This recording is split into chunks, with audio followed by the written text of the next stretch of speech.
Without having to concern themselves with real-world issues like physics, resources, and practicality, video game developers have been able to strap us into some completely outrageous rides over the years. From sports cars to armoured personnel carriers, anti-gravity speed machines to beach buggies, hand glider-equipped carts to micro-machines, we've seen and probably driven them all. We're highlighting some rides that went the extra mile to become especially awesome, outlandish, or downright mystifying. That's right, these curious contraptions and atypical automobiles will do much more than just get you from A to B. They'll get you plenty of attention too. So prepare to be taken on a journey of a virtual showroom of vehicles that defy reality as well as the highway code.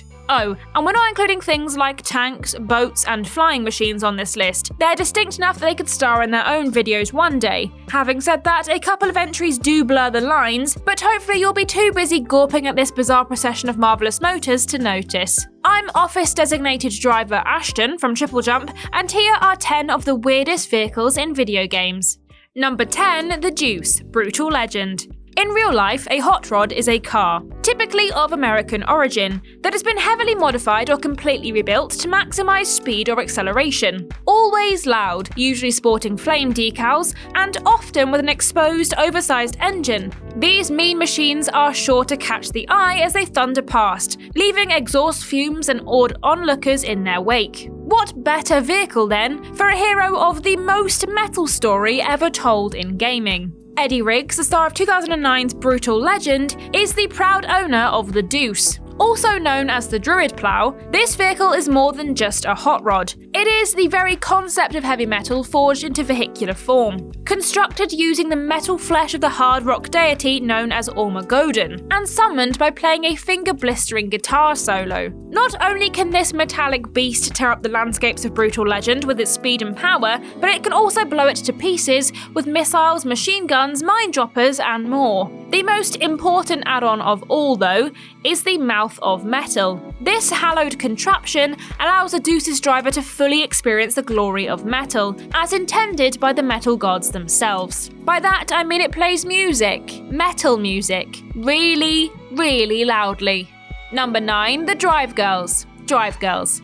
2017's Drive Girls for the PS Vita is, for the most part, a hack and slash where you control a female combatant against hordes of enemies. It features combos, weapons, and special attacks, all that usual stuff you might expect from the genre, but also features an interesting twist that earns its place on this list. Judging by the name of the game, you'd rightly expect there to be driving involved. But these girls don't get into the cars, they are the cars. That's right, Drive Girls enables players to switch their anime girl into vehicle mode at the touch of a button, and race from battle to battle without having to go to the trouble of walking back to the car park or remembering which pocket you put your keys in. You can even attack enemies while in car mode, mowing down opponents or launching into physics-defying spin attacks. Playable characters include Seven, whose car form appears to be a Mazda RX-7, and Lancia, whose car form resembles a Mitsubishi Lancer. We see what you're trying to do, Drive Girls. I do have questions though. Are they girls who turn into cars, or cars that turn into girls? Who takes care of them when they're sick, a doctor or a mechanic? Do they pay road tax? We need to know these things.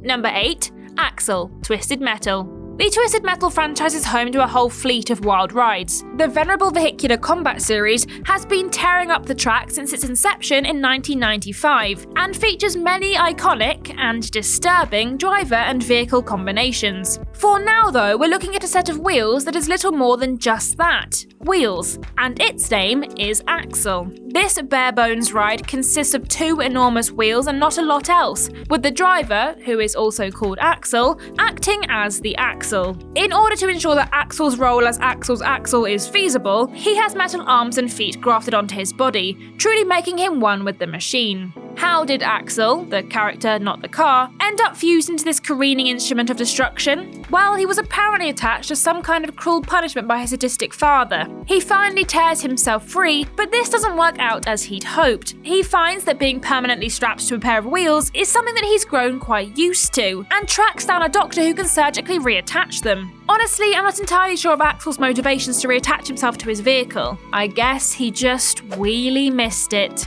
Number 7, N64 logo, Top Gear Overdrive.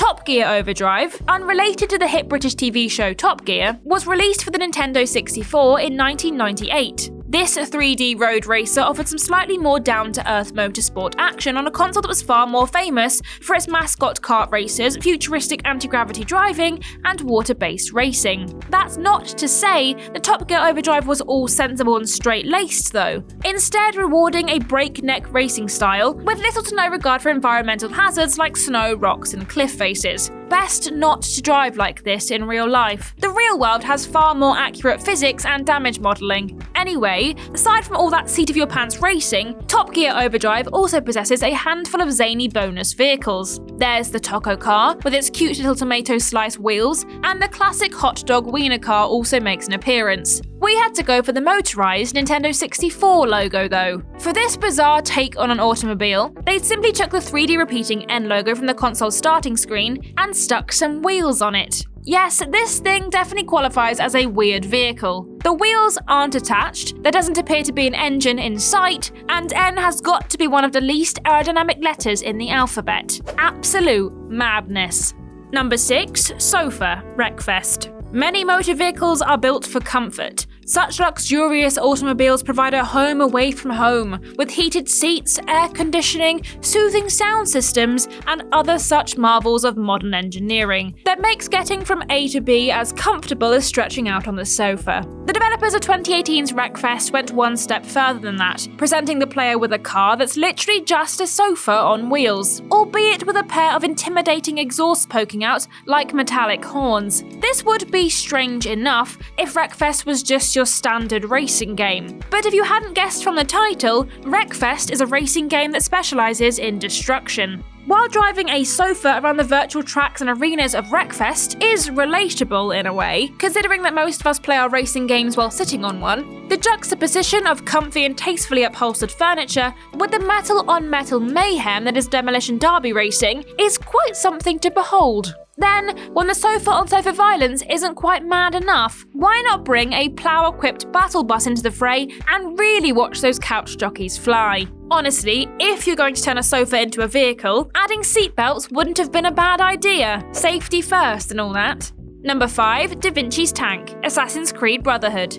In 2010's Assassin's Creed Brotherhood, players get to explore the wonders of ancient Rome as assassin extraordinaire Ezio. This continuation of Ezio's story features that all-important parkour and murder combination the series is famous for. It also continues a series tradition of bringing venerated historical figures into the mix, and one such long-dead dignitary is renowned polymath Leonardo da Vinci. At one point in the game, Ezio even gets the opportunity to drive one of his inventions. While it might seem that this vehicle might be more at home on a cool tanks list, Da Vinci's tank is actually more of an armoured car in design and operation. Also, it's not actually very cool, if players and reviewers of Assassin's Creed Brotherhood are to be believed. The section in which players control this contraption is derided as a clunky and frustrating affair that is at odds with the pace of the rest of the game. If you're going for full synchronization on this mission, then we can only wish you good luck, as you have to avoid all damage, and enemy cannons become more accurate as you progress. Oh, and the bad guys have access to a couple of similarly armed combat-ready contraptions too. Appropriately, the mission is called Hell on Wheels. Touché, Ubisoft, touché. Number 4. Pork Bean, Mother 3.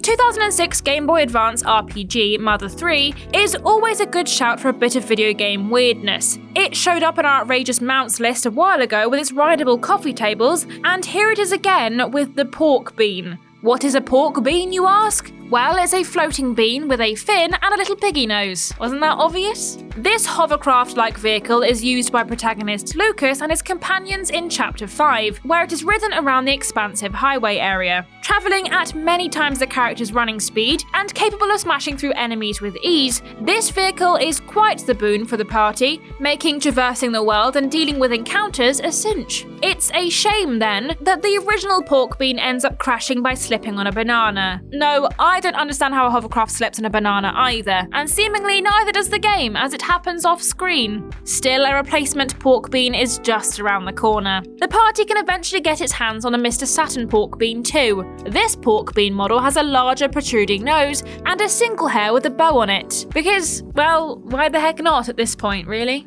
Number 3. Koopa Clown Car, Mario series.